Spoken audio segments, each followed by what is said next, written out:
güzel bir güne açılıp seher, gülür gözleri nur saçan kadınlar. Bu bayram dünyaya sevinç getirer, her derdin dermanını tapan kadınlar. Kadın sevgilidir, kadın anadır, her büyük uğurda onun izi var.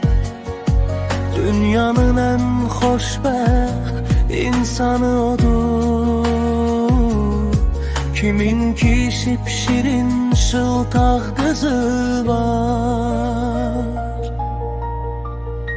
Bugün çiçekler sizin için açar, etrafa renk renk hoş etir saçar. Ürəkdən sevgi, məhəbbət doğar, siz olan yerlerden gəm keder kaçar.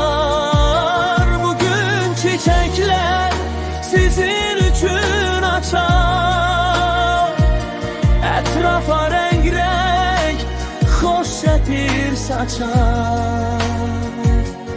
Ürəkdən sevgi, məhəbbət doğar, siz olan yerlerden gəm keder kaçar.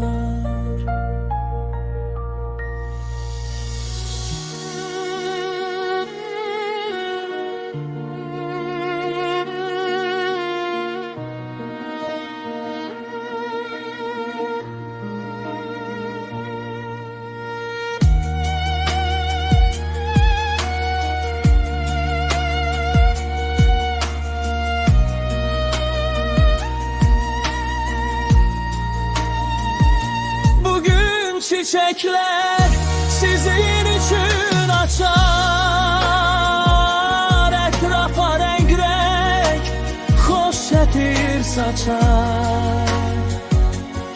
Ürəkdən sevgi, məhəbbət doğar, siz olan yerlerden gəm keder kaçar. Bugün çiçekler sizin için açar, etrafa renk renk hoş etir saçar.